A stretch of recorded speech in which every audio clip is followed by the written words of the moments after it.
And here we are. Welcome back to the Redshirt Sophomore podcast, where we never sit out. We're your hosts, Matt and Chris Dawson. See the D, what's going on? It is week 10. This slate is absurd. It keeps getting better. Fantastic. We're in November now. Now it's November 1st as we're recording this. When this video comes out, it'll be November 2nd. Bit of a cold front here where I'm at. Pretty Everywhere, whole country, the whole country, which you know what that says? college What teams football, what college teams football are weather. tough? What teams are tough?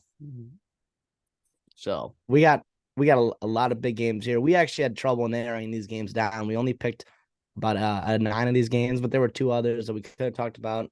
three Plenty of others, I'm others. sure. Yeah, yeah, and we'll get to some in our upset alert upset alert segment as well. There's 4 more games we have. Maybe teams should be, not a little bit spicy there, just in case. But yeah, I'm excited to get into it. Don't forget, if you like the video, like Matthew always says, or if you like the content, like the video, please subscribe. If you are new to us, we really appreciate it. The support has been tremendous. Comment if there's any other teams or things you've missed, or if we are missing on the analysis here, or you got your own debates or picks, whatever. We love to hear from you guys any way we can. Yeah.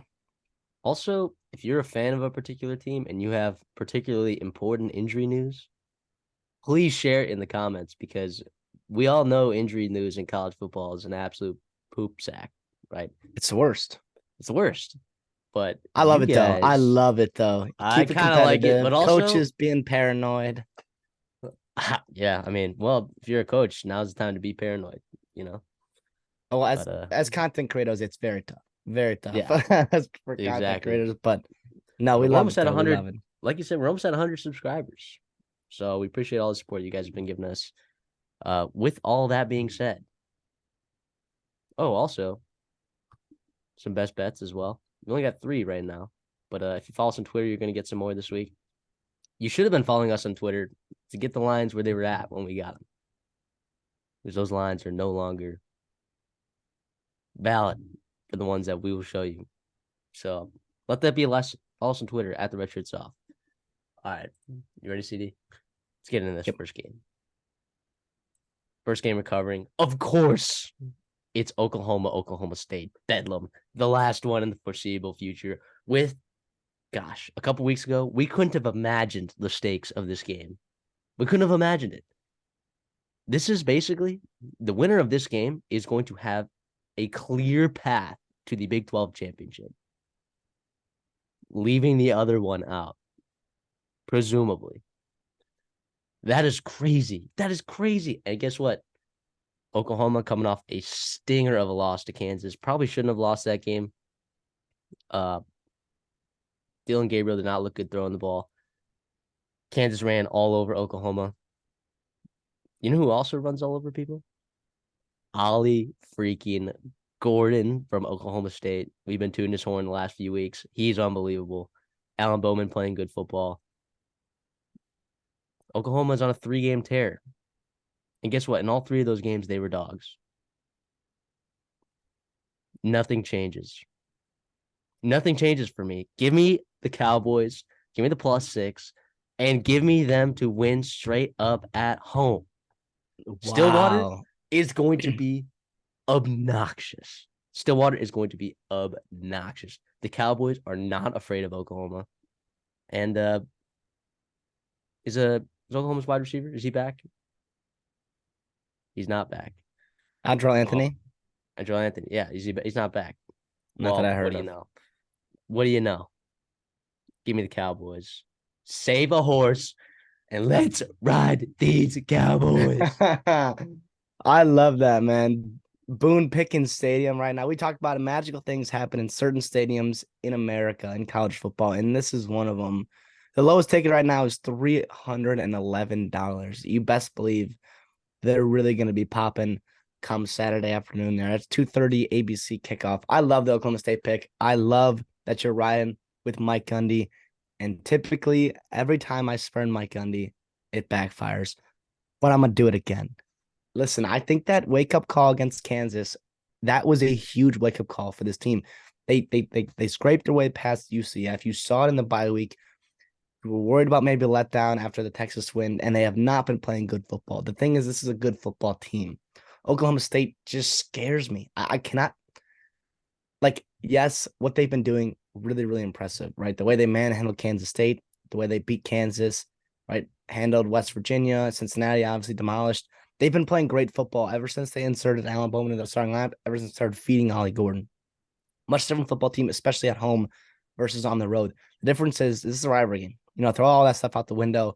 Give me Dylan Gabriel. I think the better quarterback is Oklahoma here. I think he's very upset at himself right now. I think Brent Venables is going to get this team fired up and ready to play like they played in that Texas game. Everyone remembers just a month ago, right? They went into the Cotton Bowl and they got it done. And now, yes, Texas didn't play his best game, but Oklahoma caused a lot of turnovers. And I think Oklahoma does that here with Alan Bowman. I think they get to him. They get the pass rusher. That defense, especially that secondary, makes some plays. But it starts with stopping the run. And like you said, that definitely definitely worries me, right? With the way Last Ollie 3 Gordon's weeks. running football right now. Last 3 weeks. Texas, the game that they won, right? Jonathan Brooks runs for 129 yards. The week after, RJ Harvey runs for 101 yards. The week after, Devin Neal runs for 112 yards. Just saying, Here's I what I'll don't say think this about. defensive line is what we think it is. I think it's Well, no, a little iffy. definitely not. It's a little Definitely not. iffy. But I will say this in terms of like the whole defense, like it's 11, it takes 11 guys, especially to bring down Ollie Gordon. It takes 11 guys to do their job every play. And the difference here is with Kansas, with UCF, and with Texas. I believe those offenses are much more dynamic in nature than this Oklahoma State offense. Oklahoma State's offense, yes, Alan Bowman's been playing great football, whatever. I do trust, a Brendan couple Presley. of, it's a Brendan Presley. He's been playing good football, really good football. But I do think like there's a different gear, right? Sark and Texas has dynamic receivers, right? So they couldn't load the box. I think they're going to load the box. I think they're going to say this is put up or shut up time for this team and this culture, and they're going to get it done. Because like think about UCF, right? Gus Malzahn, obviously a Let nightmare. it fly, Alan Bowman. Nightmare. We'll see it. And if he does it, hats off to him. I hope he does. To be honest, for the chaos of college football, for Mike Gundy supporters everywhere, which I know you are, and I am as well, just not in this game. I think it's gonna be Brent Venables. But regardless, like you said, this is huge implications here. Let me map out Huge exactly how Oklahoma wins this game and exactly how Oklahoma State wins this game. Oklahoma, how do you win this game? You get up early. Yep. Which you did in Texas. You started fast. You started fast. Get up early. Not against Kansas. You did not start fast against Kansas. Did not start fast against UCF.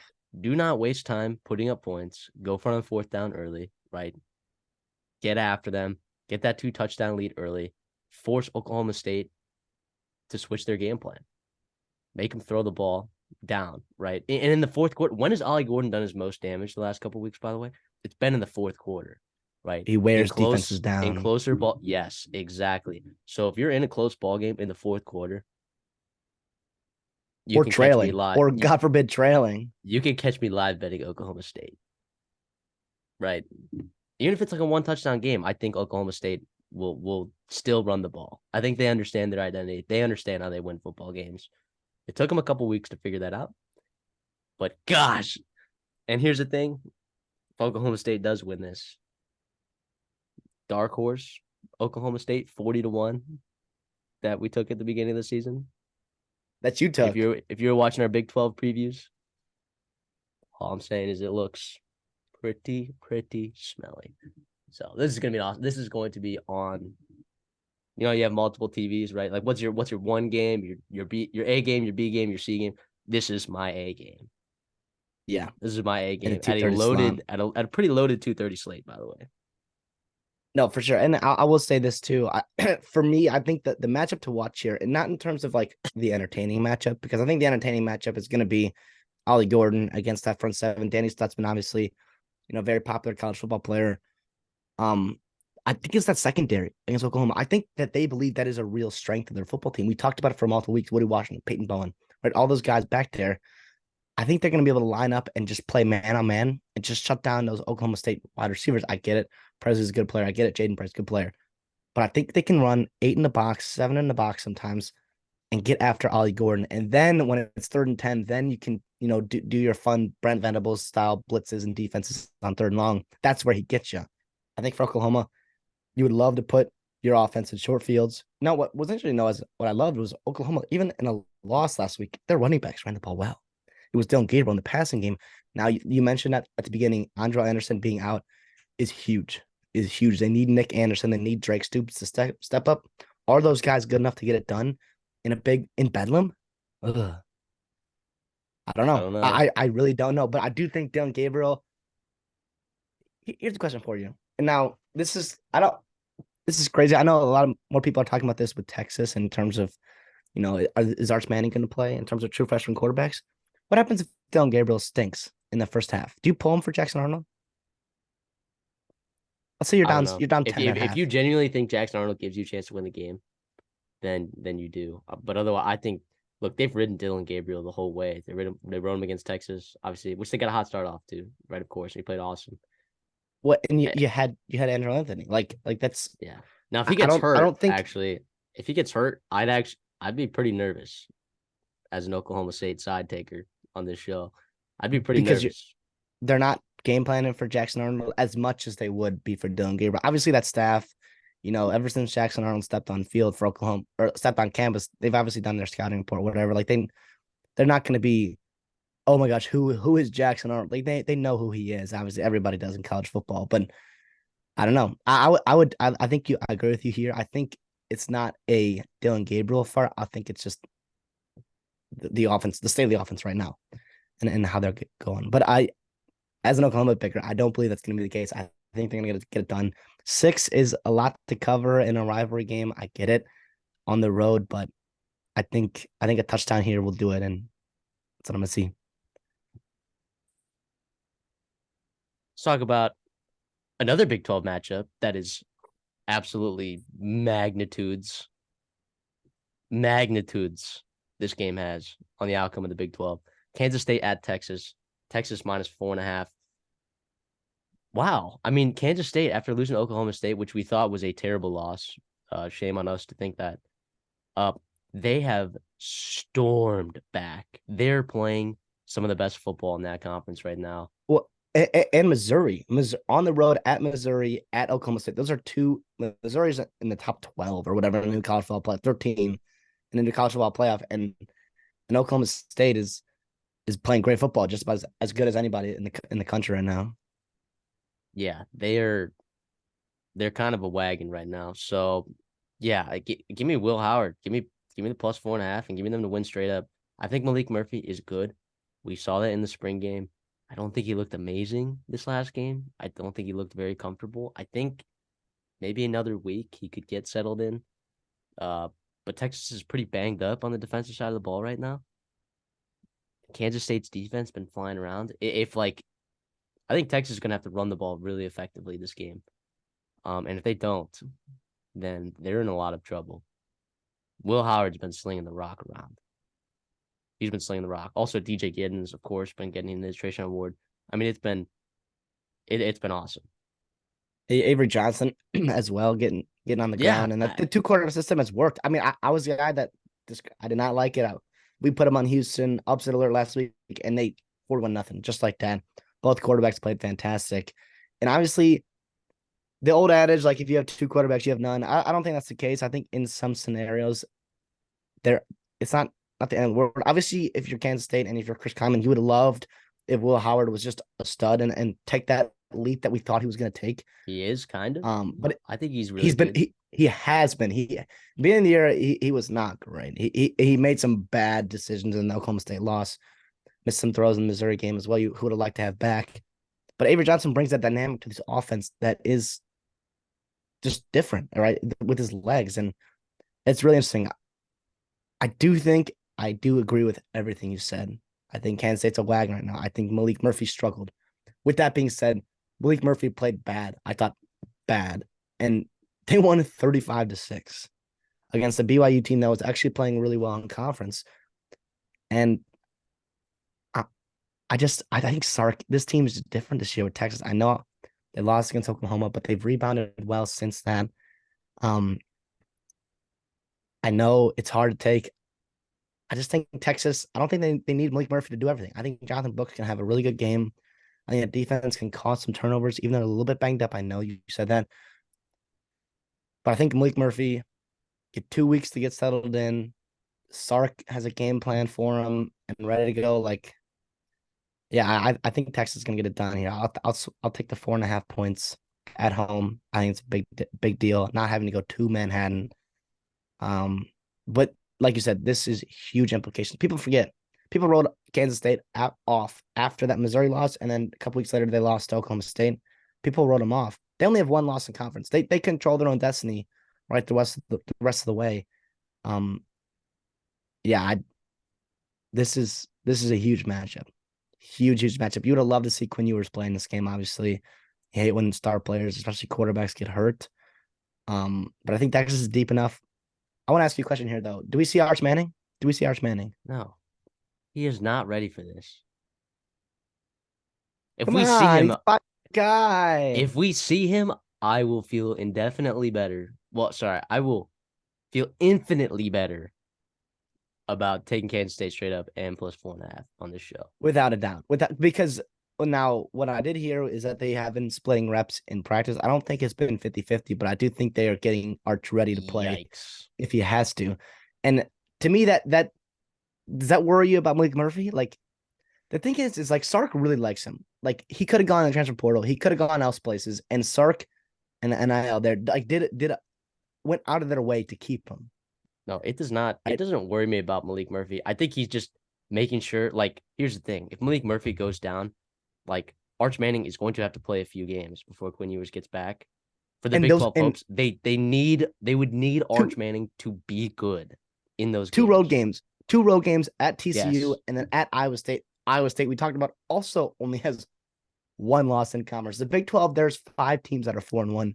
These two teams, the teams we just previewed, Oklahoma and Oklahoma State, and then Iowa State, we just mentioned. The Big 12 is in for a crazy November. And yeah. So the whole like splitting reps, obviously it's not even. I think they just are really like they're preparing. They're preparing for, yeah. code red. They're preparing for And, code and red. which is smart. I do think I've been talking about him since the offseason with Kansas State.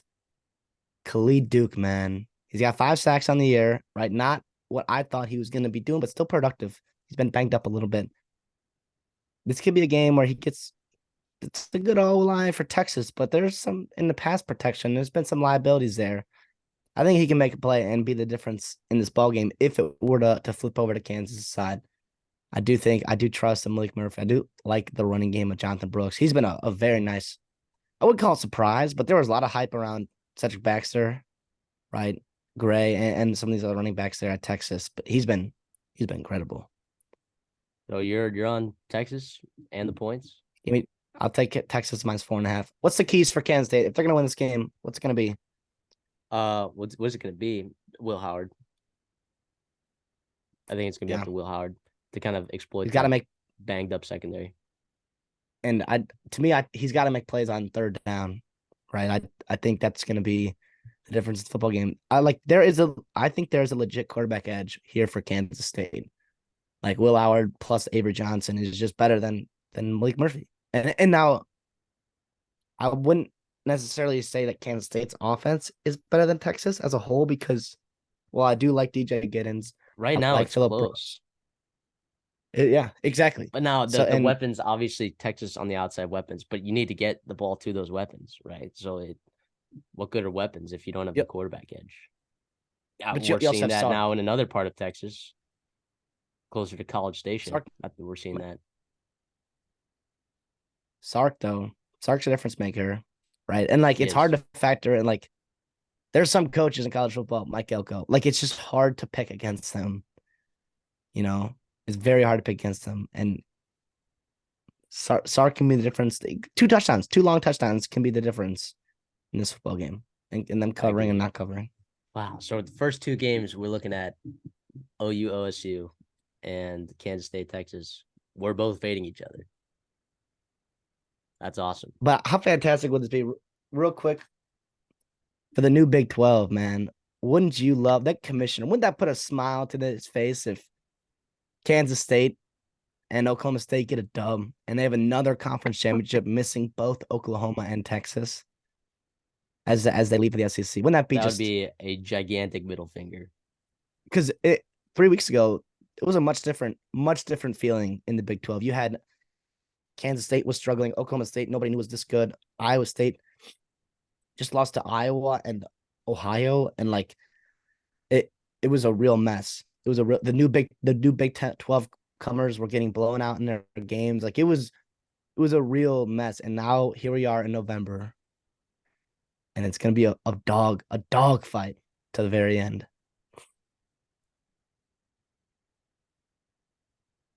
Let's talk about LSU traveling to Tuscaloosa. The line, Bama -3. Jalen Milroe. I've been seeing draft hype about him now.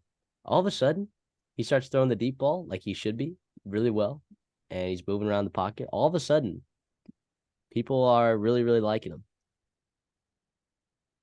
And here's the deal. Like I've been a guy that picked Bama in the regular season. I kind of said everybody don't throw in the towel after Texas loss, even after USF. Like they can still rebound. I don't know where that is coming from. I don't know how you can look at Jalen Milroe and say this is an NFL quarterback after 8 weeks of them playing. I think he's improved dramatically. I think the credit here goes to Tommy Rees. Tommy Rees was a guy that was getting buried while Notre Dame was doing his thing and Alabama was struggling. But he's figured out a really nice offense, a complimentary run game with an O-line that's just large and weird. You think would be dominating and powerful, but they just haven't been. The intermediate pass is not there. The short pass is probably even worse. It's just that deep ball. And that's been a difference in a lot of their football games.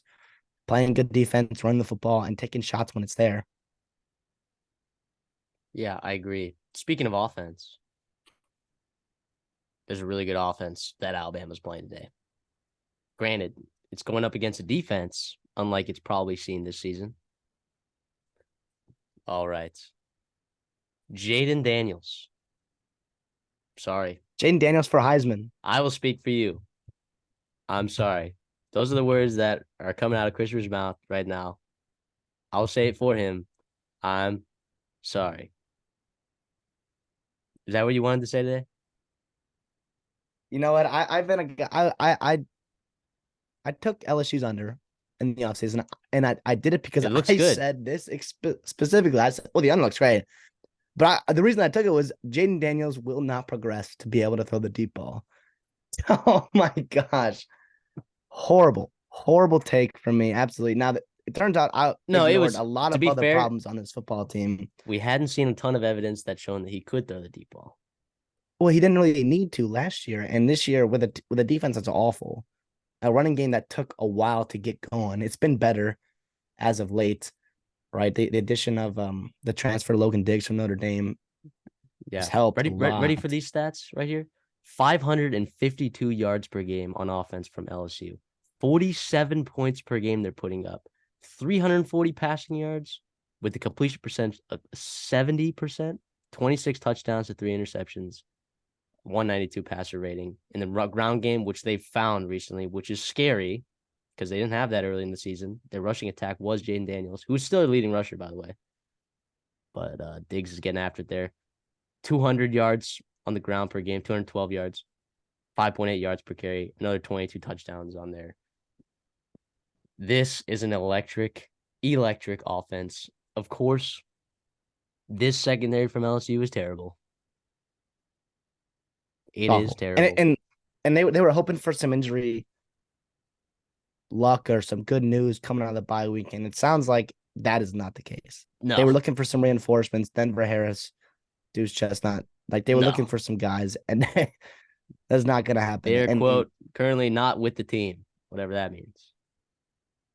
Honestly, I don't know what's really going on in there. So if anyone has more information on that, what's going on there, the LSU secondary, let us know in the comments, please. I would love to be informed because as a guy who took LSU's over 9.5 wins this year, I need something to hold on to. I need something to hold on to. Now, granted, if Alabama wins this game, that under will hit, and us fading each other, you will have won that. And I do predict that to happen. Give me Bama and give me the points -3. There's no way Jalen Milroe, dude, he's going to be licking his chops. Now, here's one thing that you can't consider though. LSU's pass rush. If they find a way, I mean, Harold Perkins was MVP last year in this game. Oh yeah. They can find a way to get him involved again. Mekhi Wingo, Mason Smith. I mean, they can get the Jalen Milroe for sure. But the problem is, this happened against A&M. A&M sacked Jalen Milroe 7 times. But 3rd and long, if you don't have a secondary that can hold up against this improving wide receiver core for Alabama, then you can't really do much, right? Can't really do much. So I'll take Bama and I'll take the 3. And I'm guessing you're going to take the same. Yeah, I'm gonna agree with you here. And I would never put money on this game. First of all, it's LSU Bama. Anything can happen, right? We've seen that happen in this rivalry game the past 15 years, right? Ever going back to the, Les Miles and LSU and Nick Saban days there at the beginning of Saban's run out of Bama. But it's hard. It's hard. This LSU team is frustrating because on paper, it's a really good roster. There are some holes, namely in that defense, right? Especially that secondary. And in a conference play, like their stats aren't horrible. They're not good, but they're a little bit misleading. They're allowing almost 400 yards a game, which is not good. But in conference play, it's been much worse, right? They racked up some numbers, and they have not. They in that conference schedule, they've also played Mississippi State and at Auburn, and both those offenses are not very good. So it's been bad playing competent offenses. Arkansas, Mississippi, and Missouri just ran it up on them. Somehow was 2-1 in those games, even though they probably should have been, maybe 1-2, or maybe, or even 0-3. Well, the Arkansas game, I'd argue that they could have lost the Arkansas game for sure. And Missouri, but Mississippi, honestly, in the game they lost, they probably played. They should have won. They should have won that game. That's the one game that they should have won. Which also speaks to just how weird this team is right now. And Jaden Daniels, it's hard to bet against him, and I can see him going Superman mode. And Bama's defenses historically have struggled with running quarterbacks. I think this defense is different. I think Kevin Steele is different. I think what's nice about this defense now, as opposed to maybe a month ago, maybe a month and a half ago, is like they can stop the run with 6 in the box. With their just playing like they don't have to add extra body to stop the run. That D line is playing fantastic. They've got some guys, Tim Keenan, really emerging on the interior. They got some linebackers playing fantastic football. And the secondary, it was young and maybe inexperienced, but just learning to play together. They had to replace a lot of people in that secondary, and they're starting to gel and play really good football right now. Obviously, this will be their biggest test since Texas, and we all saw what Quinn Ewers and company did to them, in the same building, Bryant-Denny in early September. I'm going to go Alabama, though. I think they can run the football. I think Jalen Monroe can hit deep shots, and I would love to see him like intermediate shots and RPOs and just like consistent down-to-down football. I think after the bye, that helps. I do think LSU needed the bye week more than Bama did, but I do think Bama can get better in that bye, and I think that'll be the difference in this football game. I'll take Bama -3.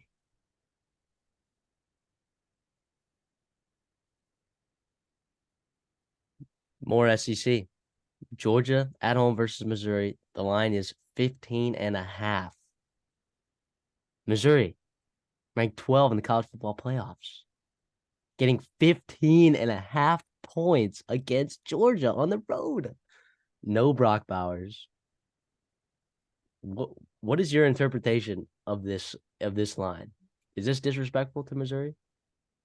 No, it's respectful to Georgia. Everyone saw what they did last week at a neutral site in a rivalry game against Florida. The line was 14.5, and they covered with flying colors.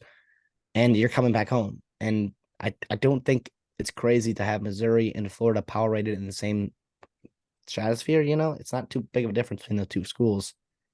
Yeah, I don't know. I think this is that stretch we talked about with Georgia on their schedule. You go Florida, Missouri, Ole Miss, and Tennessee. I do think it helps to have Missouri at home for sure, especially in the SEC East race. Because if Missouri wins this game, they only have one loss in conference. They win this game, they control their own destiny the way out, having that tiebreaker against Georgia. Yeah, which is wild. Then you got Tennessee next week, right? But that's at home, and then Florida, Arkansas, winnable games. Who would have thought that these are the second and third best quarterbacks in the SEC right now are these two guys right here behind Jaden Daniels, obviously at LSU, and Carson Beck. He's been unbelievable. Brady Cook's been fantastic. Luther Burden, stud player. You would love to see Brock Bowers play, right? You love to see star players playing in football games, especially meaningful football games in November. It's tragic that he's hurt. Hopefully, he can get back healthy and help this Georgia team in their stretch run. The defense is legit. The running game found something. They're getting healthier. It's so hard to pick against Georgia. I'm just gonna take them minus 15 and a half. It's a lot. It's a lot. A big line here. I'm just gonna take it because I think Carson Beck is just he's so good. He's just so good and dotting up people. And Missouri gave up a lot of points. A lot of points the last time they played a really good offense, which was LSU. And I think Georgia's in that same, you know, tier as LSU's offenses. I struggle with this game a lot. I struggle with this game a lot because like Missouri's a good football team, right? I mean, Missouri's a good football team.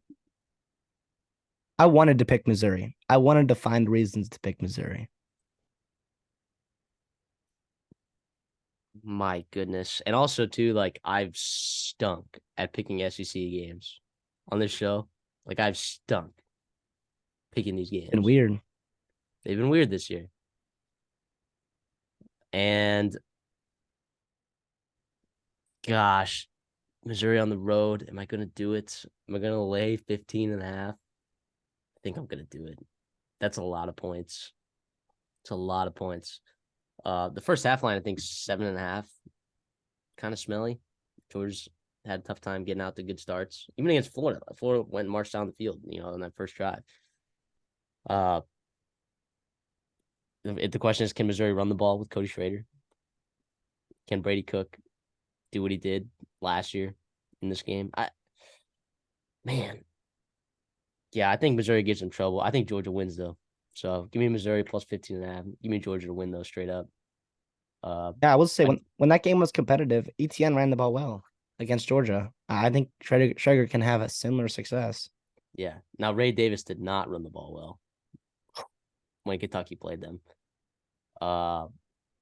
When he ran the ball, okay, but it wasn't particularly incredible. And then of course Vanderbilt. I mean, they had almost negative rushing yards. So I don't know. This is just tough. I'm just like, look, a tough game with conference championship implication on the line. So you're going to give me 15 and a half against two teams that are pretty good. I'll take it. I think I'll take the points. Yeah, I don't hate it. I will say I it was more about not fading Georgia versus picking Missouri. I think Missouri is a really good football team. I think they belong up in the top, 15 of the college football playoff rankings. The problem is they might get blown out in this game and they could drop to 20. And people will be like, oh, Missouri's no good, whatever. No, it's a really good football team going on the road against a great football team. What I believe to be a really, really complete football team in Georgia. And I don't think it helps Missouri that Georgia was dropped down number 2, right, in the rankings, which obviously, a boo hoo, you're at number 2, whatever. But like Georgia, Kirby Smart, master motivator, like he can find things like that to just get people going.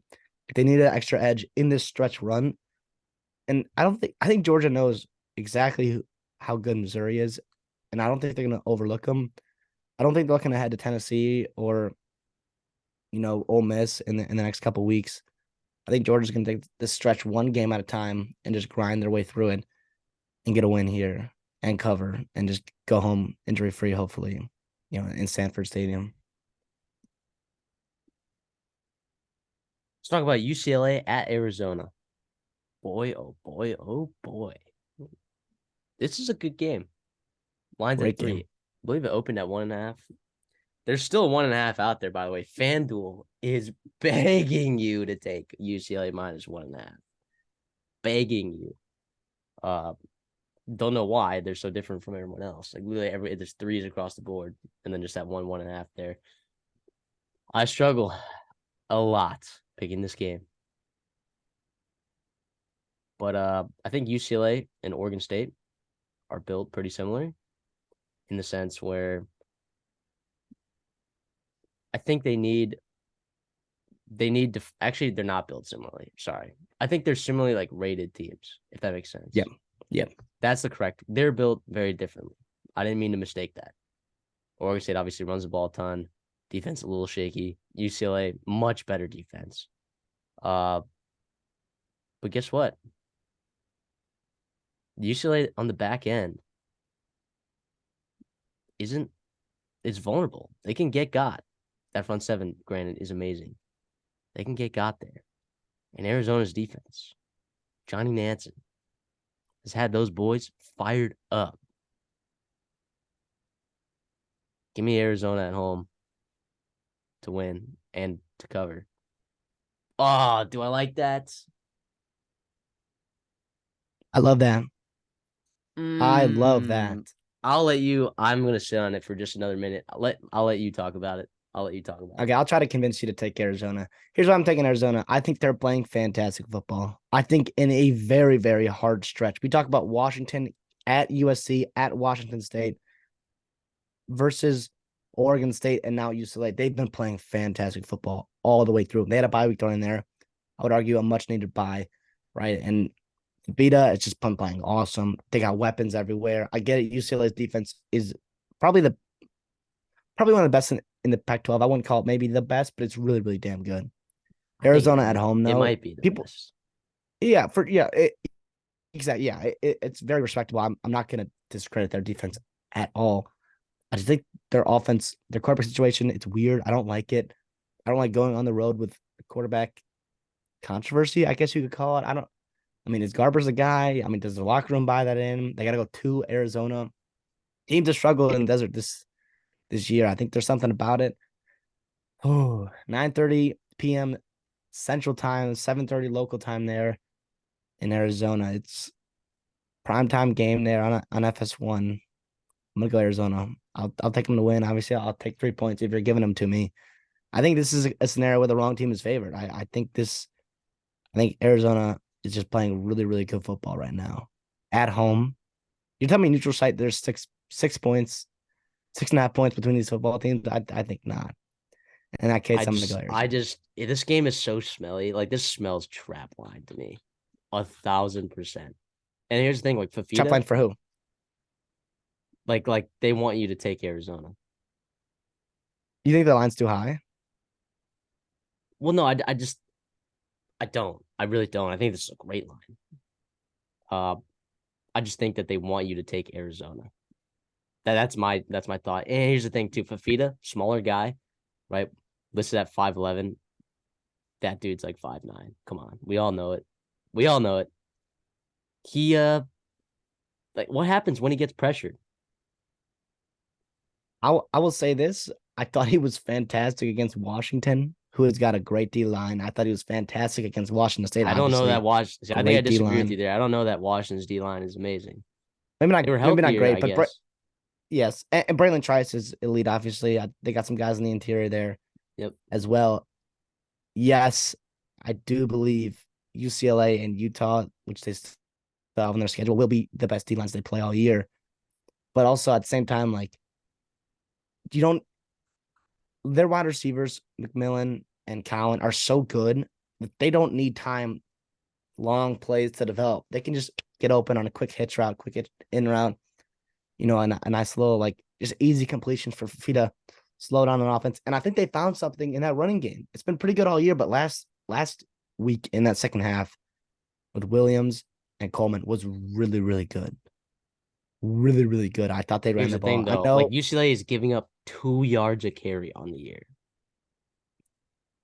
Like I don't think Arizona's gonna be able to run the ball. Also, like I think this all falls on Fafita. It all falls on Fafita. But look at like other than Oregon State and Damian Martinez, right? And which they lost that game. They gave up 36 points. Who runs the ball well on their schedule so far? I don't. Utah maybe, but their offense was awful that day. That's true. I mean, that is very true. I think this is it's a good test for both these teams. Or I think it'll reveal like okay, Arizona's legit, or it's like, okay, this UCLA defense is not to be messed with, and they got a chance to do some damage in November, you know? Yeah, I feel weird about this game. I'll ride with you. I'll ride Arizona +3. I'll ride them to take a. But that's crazy though, because I currently then have one, two, three out of our 5 games so far that we previewed. I've taken the dog straight up. It's one of Is those this the week? weekends, man. This might It's be the one week of of the those dog. weekends. This might be the week of the dog.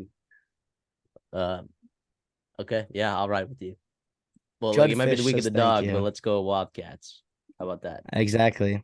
Well, isn't a Bruin a dog? No, Bruins a bear. Thank you. That was stupid. Thank you. Yeah, that was stupid. All right, here we go. Vautech at Louisville. Can you believe the conference Don't say it. championship implications in this game? Don't say it. We love the Hokies, man. We've been talking about Louisville forever. Actually, we buried Virginia. Our like third video ever. We said Virginia Tech and Virginia are just left for dead in the No. ACC, But and guess what we did? We hyped up Brent Pry. Yes, we did.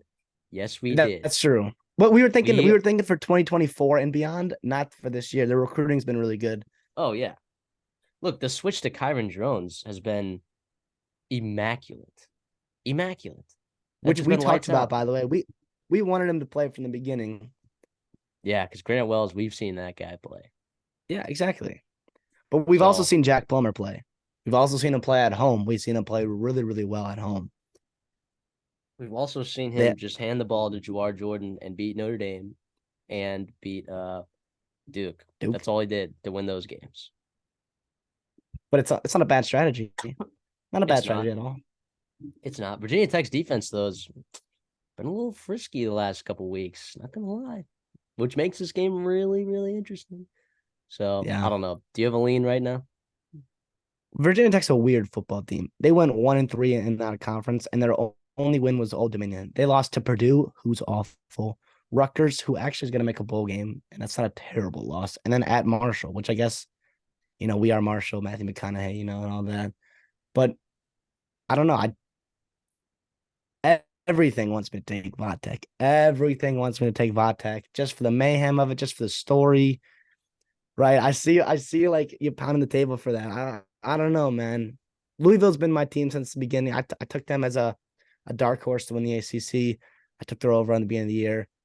And for large parts, I've been really actually pleasantly surprised that they played even better than I thought they would. But I'm gonna stick. Nah, I'm gonna go Louisville. I can't talk myself out of that. Louisville's my pick. I wanted to talk myself out of it. No, 9.5 Louisville. Give me it. Whatever. Yeah, I'll ride with you. For how I good Kyron Jones has been, like now Florida State, they're a different beast. They're better defensively than Louisville is, but also Louisville's pass rush has been pretty decent in the last couple of weeks. You know who doesn't have a pass rush or any sort of semblance of a defense? Pitt or Wake Forest or Syracuse, which is the games. These are the teams that Kyron Jones is putting up these numbers against. So, and when he played Marshall, which by the way, Marshall does not have a fantastic defense this year. Not without Lance Guidry. Not without Lance Guidry. Now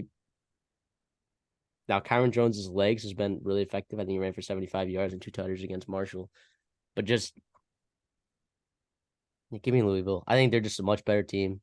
Give me them at home. I think Vautech's ACC championship hopes, which is it is November 1st today when we recorded this.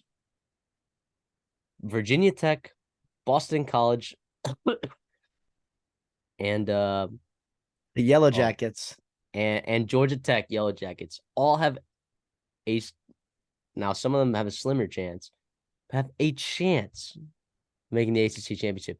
Clemson, sitting at 2-4 in conference, is out. They're already out.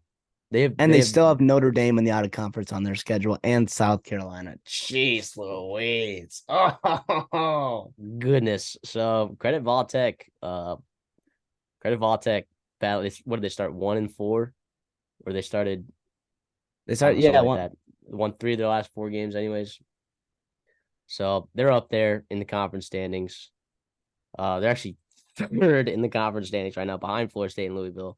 The thing is, like, they win this game, right? They have the tiebreaker over Louisville, then, right?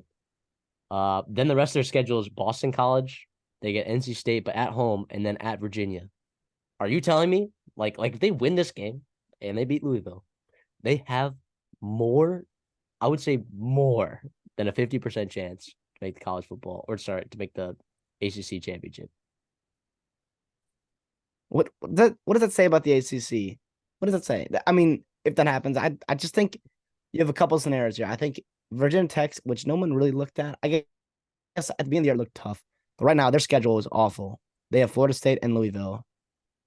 Everyone else is the bottom half of the ACC, and then I don't know, but I don't think that's gonna happen. I really don't. I think Virginia Tech beat a guy named Michael Kern for Wake Forest. They beat Pitt when Phil Jerkovich was playing there, and they beat a Syracuse team that is really, really, really struggling right now.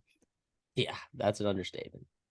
That's why I would love for Vitek. I'd love to be wrong, and just because you beat bad teams doesn't mean you are bad. You are not a good team. I just think in this instance, sometimes you are not what your record says you are, especially in the ACC. I think Louisville is the best team that they've played so far in this little stretch run that they've had the last 3 weeks. But wow, it's a good story, and I think I'm happy for Vatek. College football is better when Vatek is back. You know, Sandstorm. Enter Sandman is Or sorry. incredible. Whoa, Scene. did I just say Sandstorm? Enter Sandman. I am gonna get blasted for that. Yeah, I think Jamar Thrash here, your guy, he's gonna have a good game. I Jordan think he will too. Plummer, just stars on Louisville's offense, and then their defense will do enough. I agree. Kansas at Iowa State. Hold on. Hold on. This has Big 12 championship implications on it. Here's out. Iowa State. This is How many losses does Iowa State have in conference? Oh, yeah, that's right. One. That's right. One. And that was to Oklahoma State, who, by the way, could beat Oklahoma. And then, oh, wait. Kansas State. If they beat Texas, then it doesn't really matter. But they lose to Texas. Iowa State plays Texas. Likely a Texas team with Malik Murphy and no Quinn Ewers. That's pretty crazy. And they get Texas at home. So if they win this game against Kansas, actually, I think I wrote this line long. I have it plus 2.5. I believe Iowa State's favored in this game, right? 2.5 by minus 2.5. I want to fact check right on that. here. This Yeah, graphic Iowa I have State up on minus YouTube. 2.5 at home. Okay. Yeah. So if you're watching on YouTube, this graphic's incorrect. It's not plus 2.5. They're minus 2.5. So for the purposes of loving chaos, I'm gonna take Iowa State minus 2.5. I'm gonna take them in this game. Kansas, I like Kansas a lot. I really do. But if you're gonna try to sit here and convince me and tell me that Jason Bean is playing B+ football right now, you're lying to yourself. He's not playing that well. He actually is not playing that well. They found something offensively.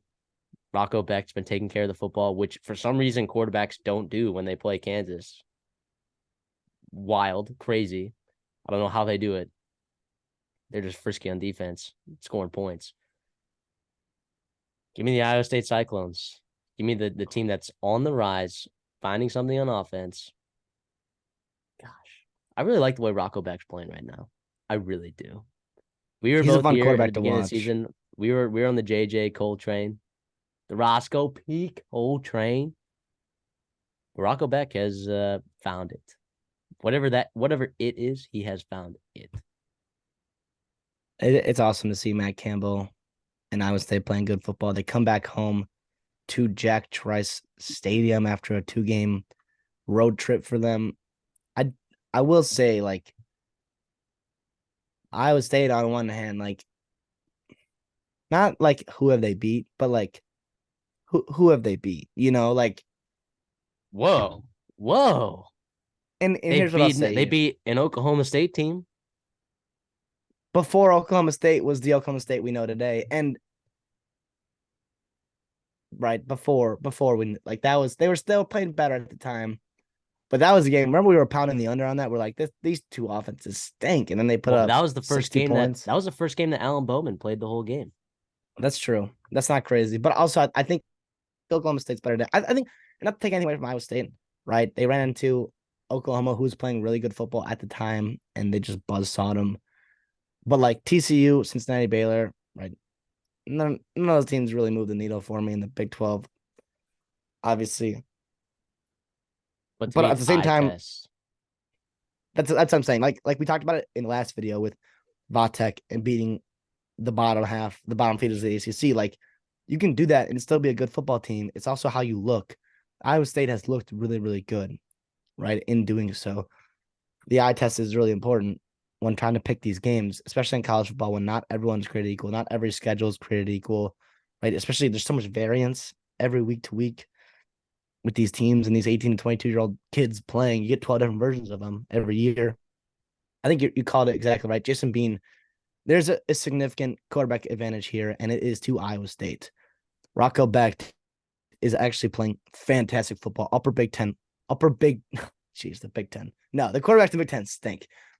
The Big 12 quarterbacks, he's got to be on the top half, not the top quarter of Big 12 quarterbacks right now. Jason Bean, turnover prone. I mean, I didn't love the way he played against Oklahoma State or against Oklahoma State and Oklahoma.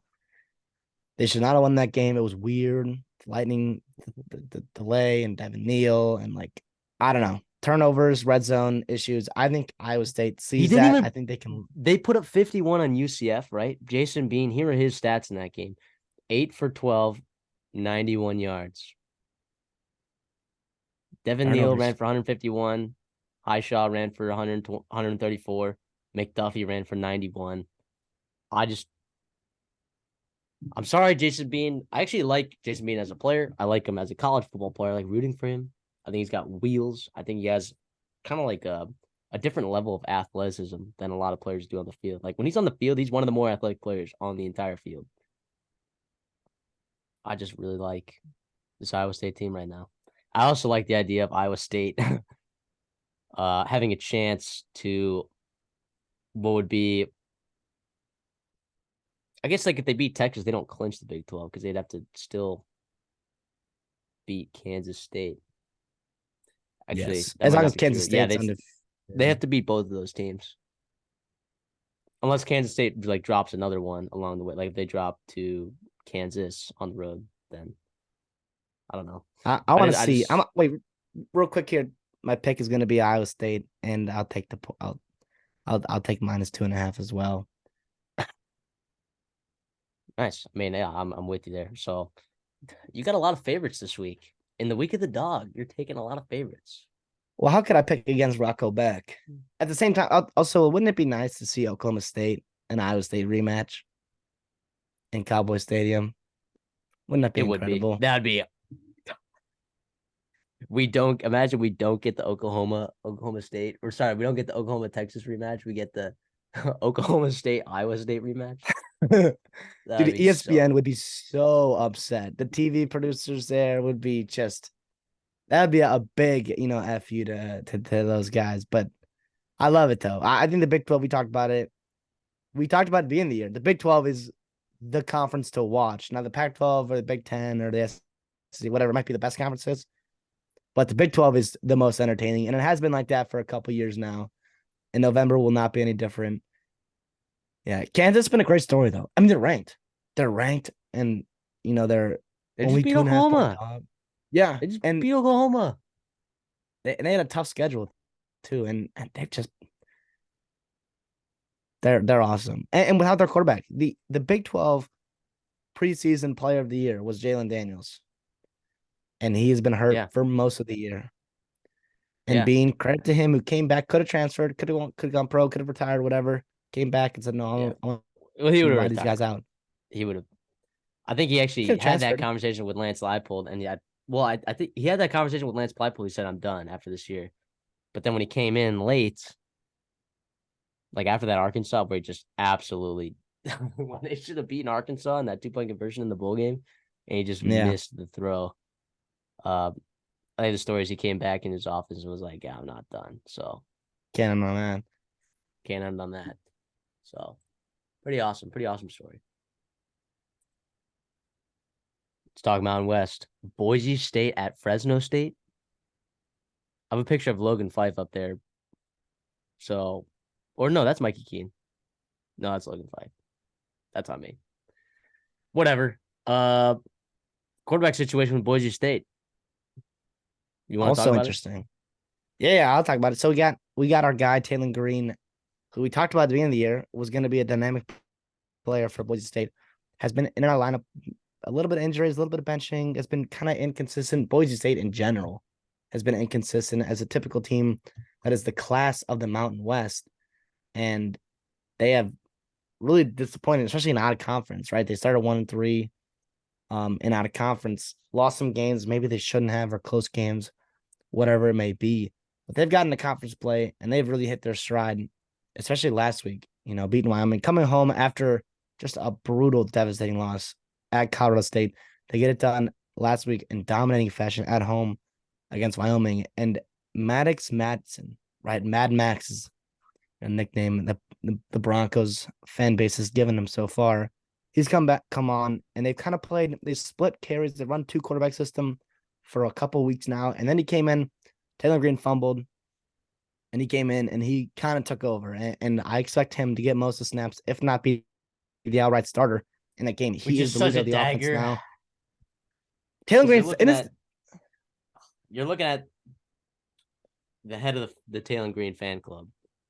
Yeah, you were pounding the table for him. And now he can go transfer somewhere else. He can stick there, fight it out at Boise State. Regardless, though, the O line is playing great. That running back room is deep. The defense is improving. Well, maybe improved 1 week. I don't know how good they've been all year. They have not been good. They've been terrible. But Dude, Boise State fans, y'all were calling for Spencer Danielson to be fired earlier this season. Well, especially after the Colorado State game. I mean, that was yikes. but what Yikes. what could happen in 1 week? You get a nice win against a rival Wyoming, and here we are. Well, Here we they had a are. bye. They had a bye going into the Wyoming game, which was nice. Good little reset. With that being said, give me Fresno State in the points.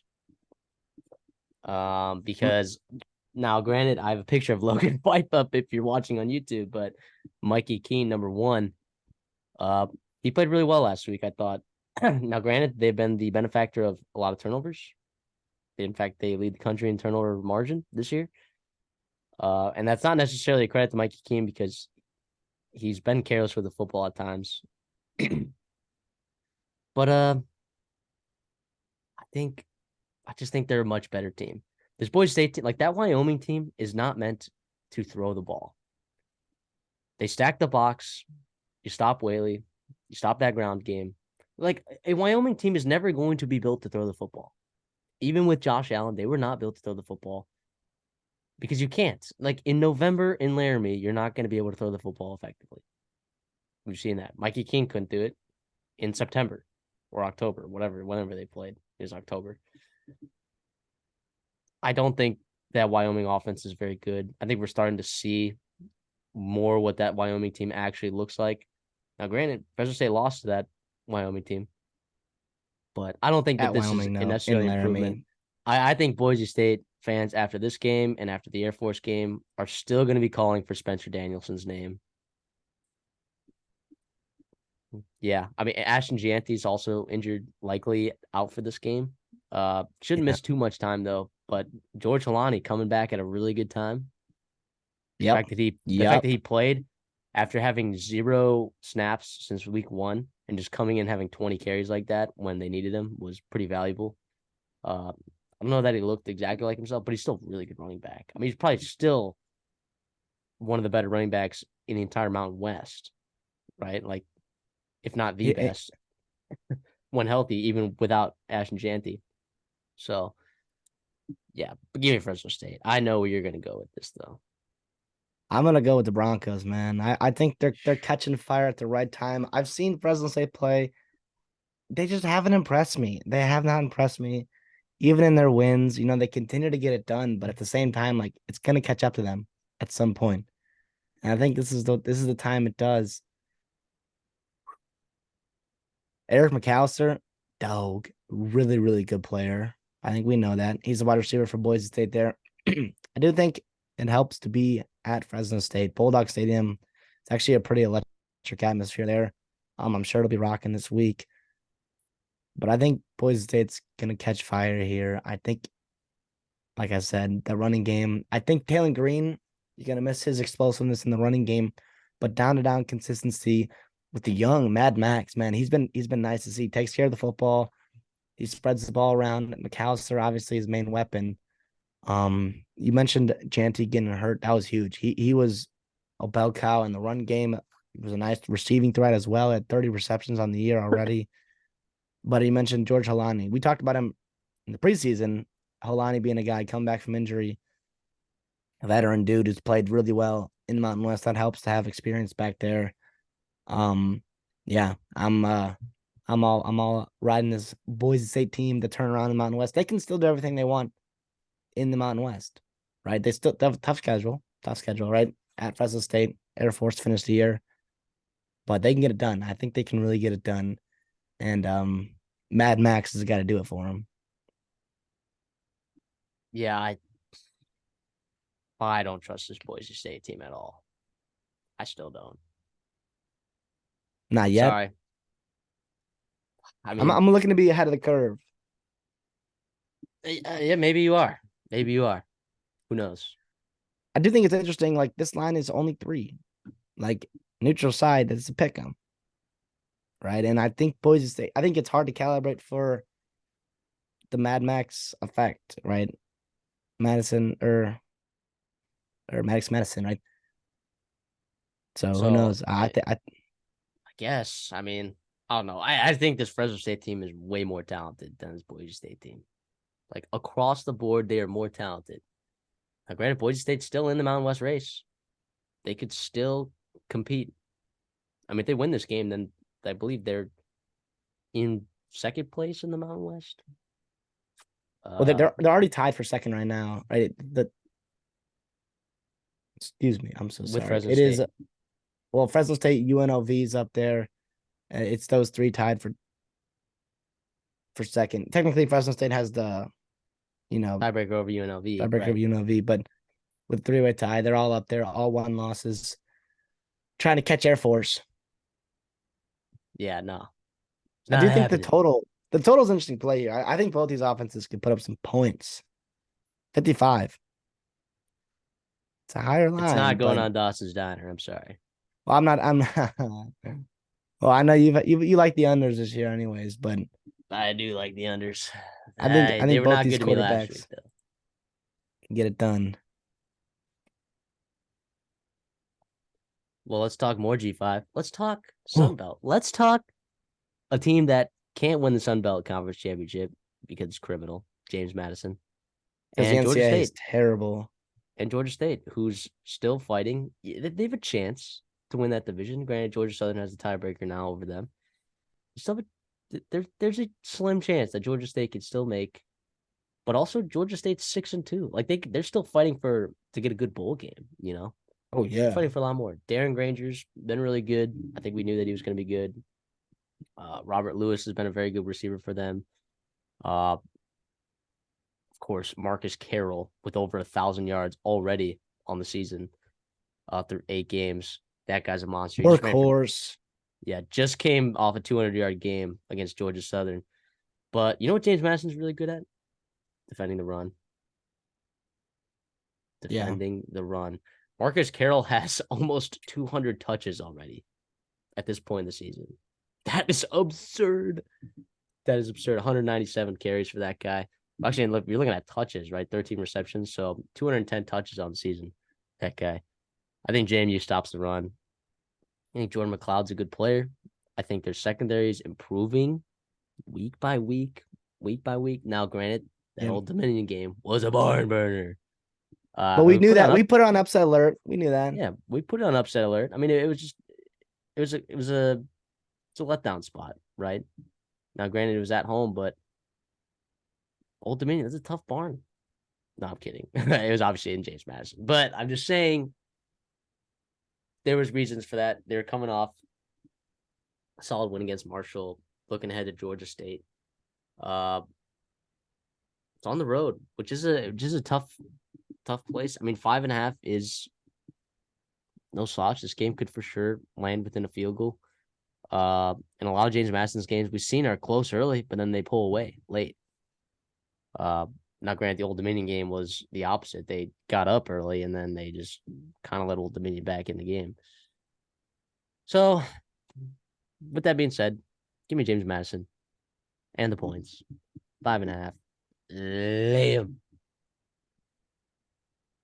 Yeah, I've had trouble picking against James Madison in the past. I have regretted it for sure. This time I'm gonna learn my lesson. 5.5 is a pretty low line, I think, for how good this James Madison team is, to be honest, compared to the rest of the Sun Belt. I think on Georgia State, I think they're a good football team. When they have played the upper echelon teams in the Sun Belt, they have really struggled. Right? You saw that against Troy. You saw that against Georgia Southern last week. They're playing another really good Sun Belt team in James Madison, probably the best in the Sun Belt, and they're getting 5 points at home. But I think this is different, though. I think this is different. Um, or it won't be different. I'm sorry. James Madison will get it done. You mentioned McLeod getting it done. Davis Brennan had a field day last week against Georgia State. I think McLeod does that as well. They can run the football. I do think Georgia State, I mean, Old Dominion, yes, they ran the ball kind of well. They had more success throwing the ball, actually, but which we talked about with the secondary, it's getting a little bit better. Obviously, going on the road will be a good test for them. But Old Dominion tried to run the ball. They had 43 carries and they ran the ball for 138 yards. That's only 3 yards per carry. That's not going to be good enough to get it done with Georgia State, who just loves to run the football, right? We talked about that with Marcus Carroll and the quarterback Granger. But yeah, I'm gonna go JMU here.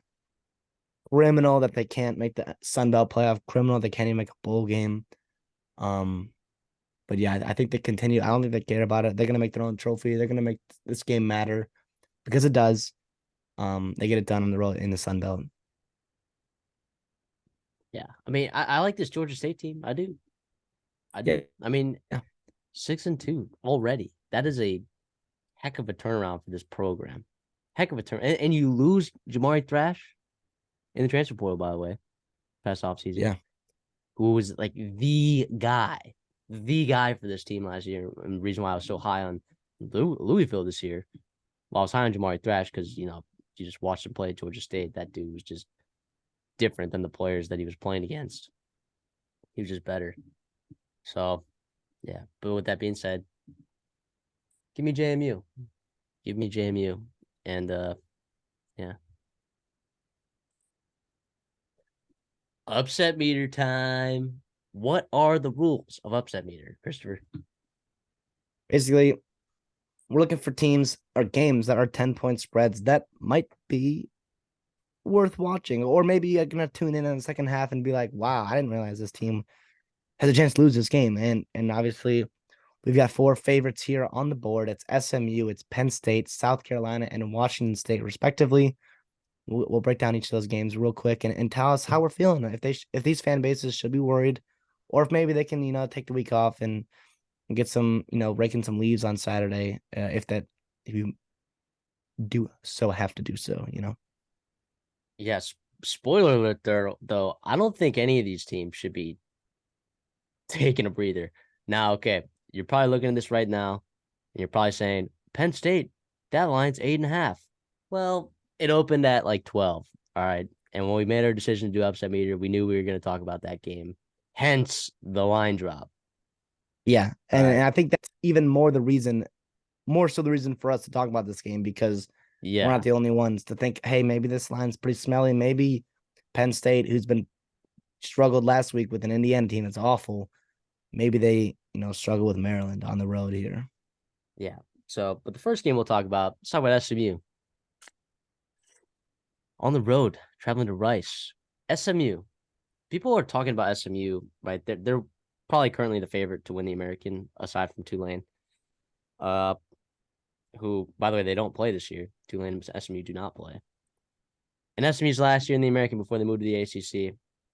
Games that they have won: Louisiana Tech, Prairie View, Charlotte, East Carolina, Temple, Tulsa. This Rice win, if they win and beat Rice, that will be their best win of the entire season up until this point. Yep. So I know people are talking about this SMU defense being really awesome. Well, TCU put up 34, right? I mean, this Rice offense is no slouch. JT Daniels, Luke McCaffrey. I don't know. I think that this is a game where they could slip up. They're 12-point favorites right now. I put this one in the sweating category. I really do. I think like SMU, like this is a giant, not a look ahead to North Texas, but just look ahead to they're already looking at the conference championship. They're already thinking about that Memphis game right on November 18th. They already have coaches scouting Tulane, right? And now they're not paying coaches necessarily to go scout them at other teams' games. Oh, come on. They're already looking at film though. I can guarantee it. I think this is sweating. I agree. I think JT Daniels is not to be trifled with. Obviously, if you're a college football fan, you know who he is. You know the career he has had. It's gonna be good to see him play in a pretty meaningful game in the American there that they can really win. They have a real chance to win that football game. Should have beaten Tulane last week. Could have beaten Tulane last week. I'll say that. Could have beaten Tulane last week. Obviously, should have beaten UConn. Oh yeah, South Florida. Whatever. But also, Preston Stone is playing good football. He's been playing good football. High recruit, if you remember him from recruiting days. Sure. And he might have another good game. Him. He might have another good game. But JT Daniels, Luke McCaffrey. Yeah. So we're definitely putting this one in sweating. If you listen on Spotify, the levels are cold, mild, sweating, steaming, and piping. We're gonna put this one in sweating. It's not too far a trip from Dallas to Houston though, but it's on the road. No, it's on the road. It's on the road. It is. I actually visited that stadium. It's not big, but I kind of like the aesthetic of it a little bit. I like the aesthetic of it. It's like entirely just like concrete, and their concessions are just like there. They're just unlocked, right? So you can just walk in the doors and just go there, which is pretty hilarious. No security whatsoever there. Next game, Penn State. Who are they playing? Maryland. We talked about it. But that line opened at like 11. It's now dipped down to 8.5. Honestly though, compared to the rest of these games, I feel better about Penn State just because of how terrible Maryland's been playing and how good that Penn State defense is and how prone to turnover Talia is when he plays a good defense. It's been weird. This Maryland team, it's frustrating. It had to be frustrating. 5-0. And we talked about them. I didn't put them on fraud alert necessarily because they were 5-0, whatever, but like I thought they would struggle in the back half of their schedule. I did not think they would lose the two Big Ten West games they had back to back, Illinois and Northwestern. 2 Illinois teams. Since the halftime of that Ohio State game, which they were right there with, right? They have been really bad. They've played bad football. Yeah. The Illinois teams in Big Ten play have 3 wins combined, and 2 of those wins are against Maryland. One was Minnesota. Yeah, that is yeah. But yeah, sorry to interrupt you there. No, you're good. I think Penn State comes home. They get right against Maryland. Maryland's a team. Some people like throw around that term "get right," right? Like you're not going to get right against Utah. You're not going to get right against, Ohio State or get right against, like really well coached teams. And not that Maryland's not well coached. I've given Mike Locksley plenty of praise, but Penn State has a significant talent advantage against Maryland. All right, this is the game where you unleash Drew Allard. You try to get that running game going with the two-headed monsters in the backfield. You look for an alpha to come out of your wide receiver room, and you look for your offensive line to actually start road grading people. That O line that was so hyped up with Olu and all his people up front, where has it been?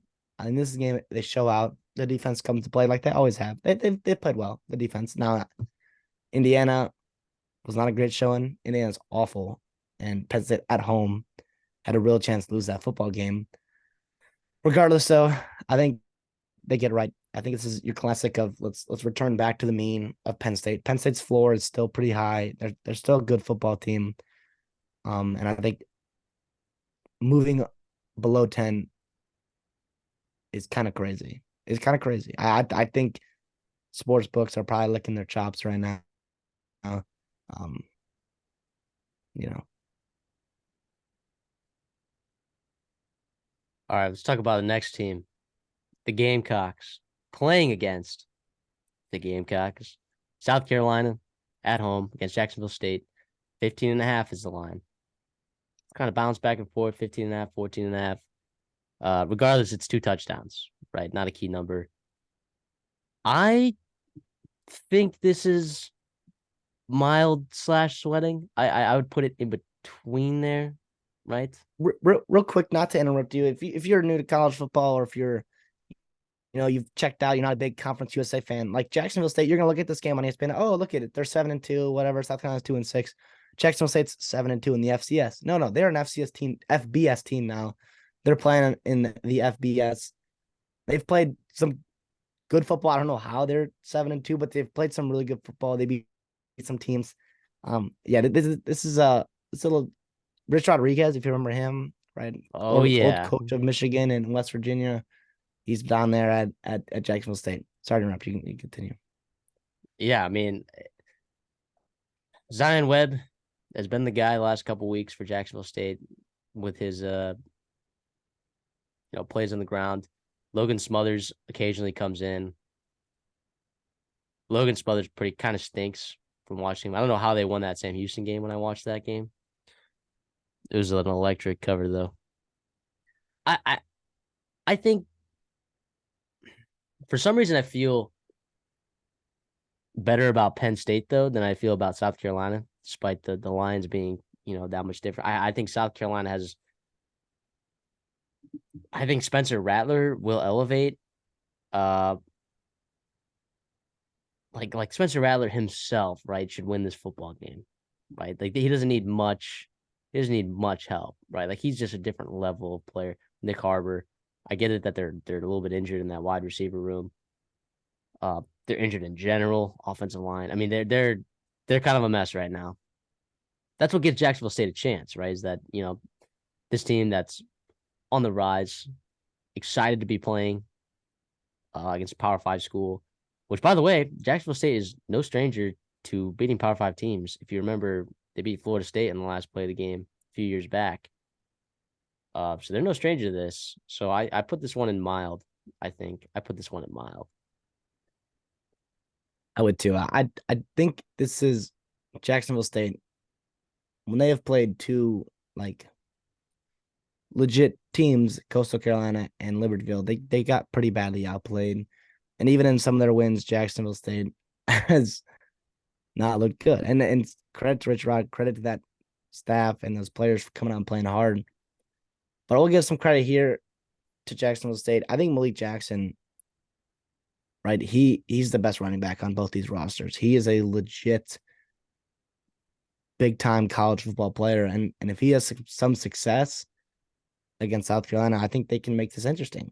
And then when they go fast, they go really, really fast. If you haven't watched Jacksonville State, they're really fun to watch. If you have nothing to do on your Wednesdays during the week or Thursdays, the weekday watch Jacksonville CUSA. State. You gotta watch them play. This is awesome for Jacksonville State to go out and get some exposure against South Carolina. You mentioned it though. South Carolina just should win this football game. Spencer Rattler is really, really good. He's obviously the best player on the field. Nick Harbor, freak. They don't have anybody that can cover him.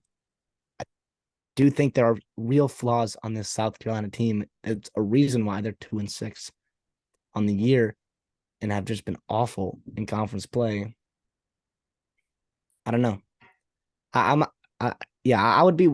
I'm not worried because I think Jacksonville State's not great, and like teams that can upset teams, like it's a pretty darn good teams. I think this USA is just not a very good conference. Um, and I think South Carolina should get it done at home.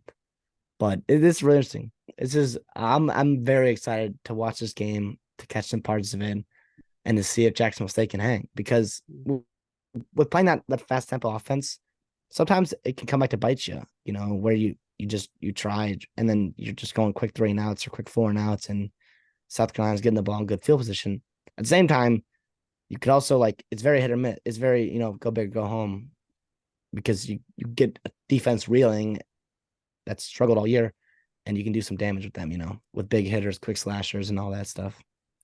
Yeah. So you'd agree that this is mild, Yeah, yeah, yeah, maybe like in between mild and sweating kind of. I don't know. I think this is yeah. pretty mild. Mm-hmm. The last team that we're going to talk about, your boys, the Washington State Cougars. They play a team in California. And this team in California is not a very good team. Their over under win total on the year is 2.5. I think they have a legit chance to screw me over when I took under 2.5. I think they have a legit chance to screw me over and mess around and win this game in Pullman. Yeah. Washington State has been my boys all year. I've struggled to pick against them in games. I took their over on the year, and it looked great. They started 4-0, and they've gone a 4-game skid since that point. They're sitting at 4-4, 1-4 in Pac-12 play. You got to get right here. You got to get right here at home. Does that happen? I really don't know. I think Stanford has just given teams just such a struggle, right? The line's pretty high, right? I believe it's up to, it's down to 13. Okay, it's 13, but regardless, I just think Stanford gives. Now they might not win. Stanford might not win, but they could put them on serious sweat territory when it comes to the fourth quarter, where Cam Ward has to make a fantastic play to keep a drive extended or whatever, so they go down and win the football game. Yeah, I'm I think gonna this root is for Washington almost, State, yeah. but yeah, it's Well, gonna be me a too. Me too. yeah. We can both agree on that, but Stanford, man, Troy Taylor and the boys, they're playing tough football, and sometimes that's all it takes. Eventually, the tides turn. Eventually, you saw in the Colorado game, you stuck with it. You ended up coming back in that game and getting a win there in conference play. That could happen again today. That's a real possibility of that happening again this week. Yeah, in this stretch, right, you play Stanford, then Cal, then Colorado. You got to find a way to win those 3 games. You got to, because then you play Washington on the road. A 7-5 season sounds a lot better than 6-6 or 5-7. That yeah, yeah, So they need to find a way to win this game and Cal and Colorado. So I think they can. I don't know what's going on over there. I don't. I did not watch the Arizona State game when they played each other. I should probably go back and watch that game. I'm very confused as to how they lost that game. I they understand can't Oregon's run a the really good ball. team. They can't run the ball. I think that's Yeah. what it comes down to. And Well, it's a when you it's a can't run Ben the ball, it's Arbuckle hard to win. special. It's hard to win football games when you can't run the ball. Yeah. Oh man, what are they averaging right now? They're averaging 3 yards a carry on offense, giving up 5. Yeah, well, I mean they had like 43 rushing yards with running backs last week. Yeah. Cam Ward played So fantastic. yeah, I And put this one at least sweating, almost steaming. It's like right. It might be steaming. This one conference game. I know it's at home. They're struggling in conference. This is a great get right spot for them too, but it's also potential collapse spot.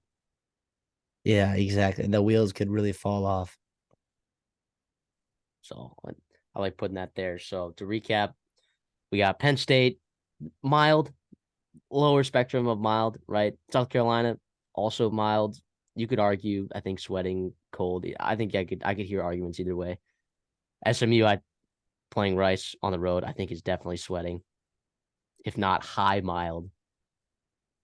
And then Washington State, I think, is at least sweating right there, steaming, I think.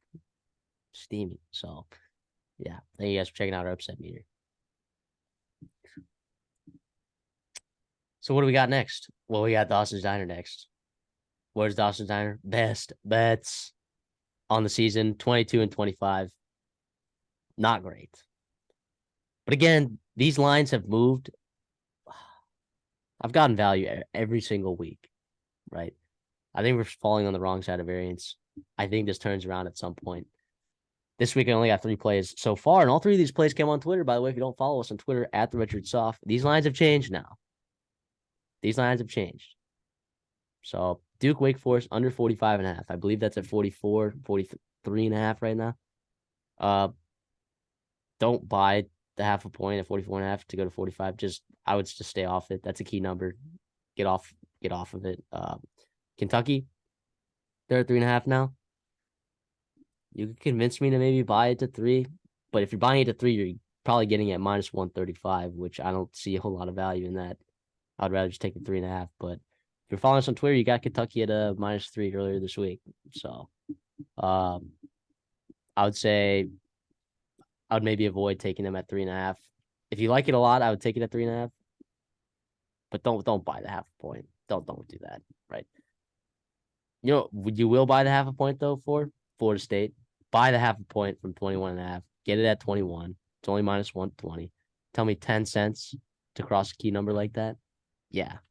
Thank you. They're playing Pitt. I think they're on the road, actually. I think they're in Pitt. Doesn't matter. We know Pitt is in absolute collapse mode. Sure, they got their one win out of the way against a ranked team. They got that one win out of the way. Florida State, they're pushing right now. They were ranked 4 in college football playoffs. They're hungry right now. They're hungry. I think they go and absolutely pound Pitt. Pound, especially because these players from Pitt were a little bit upset with comments by Pat Narduzzi, whether they were true or not, which they were true, about losing a lot of good players and not replacing them. Getting a lot of cold tweets there. The locker room might be a little divided right now. So give me that. Yeah. Duke Wake Forest under 45.5. That is moved. Sorry, you can't get it anymore. Follow us on Twitter at the Redshirt Soft to get those lines when you can. Kentucky minus 3. Don't buy the half point from 3.5. Just don't. If it drops down to 3 again, you should take it. Blank. You should even think about taking it at 3.5. Florida State, buy the half point from 21.5 to minus 21. Get it at minus 120. 10 cents to cross a key number like that is really nice value. So that's it. But there probably will be more plays on Twitter this week, especially if that Penn State line keeps dropping. That's all I'm gonna say. That's all I'm gonna say. Hey, we talked about a get right week for Penn State. This is a get right week for Dawson's Diner. They're gonna get right this week. Get back to over 500, and then we can work from there in the rest of November. Yeah, and then what? Now that we're in November, it's changed. October was not a great month to us. November, here it comes. Thank you guys for checking us out. We love having you guys here. The support's been awesome. If we didn't cover a team that you really like, dude, we missed games like Washington, USC, Clemson, Notre Dame, Texas A&M, Ole Miss. If there are other teams that we also missed that you want to see us cover in the future, let us know. Right? We covered James Madison this week. Commenter said, "Hey, we liked when you covered James Madison." Great. We covered him. Awesome. We listen to you guys. Let us know what you agree on, disagree on. If you thought our upset meter, if there's other upsets that we should be looking out for that are over 10-point lines, we would love to hear those as well. But yeah, again, just can't thank you guys enough. Email us with any questions as well. We love answering mailbag at the Redshirt Sophomore at gmail.com. Follow us on Twitter, like we've been saying all along. Like and subscribe. Like the content, like the video, and subscribe. We're almost at 100. We're almost there. Come on. CD, anything before we get out of here? Oh, if you're still watching here, thank you so much. We love the support. College football in November, man. Things gonna happen. Week 10 is absolutely a week you gotta watch. We say that every week, but the games matter now. College football playoffs are out, or the playoff rankings are out. We'll see. It doesn't really matter until December, but regardless, it's fun. Every Tuesday night they release it, whatever. Good for ESPN to get some ratings. But no, it's going to be a fantastic weekend. I have no doubt about that. Awesome. Thank you all. And we will see you in the next one.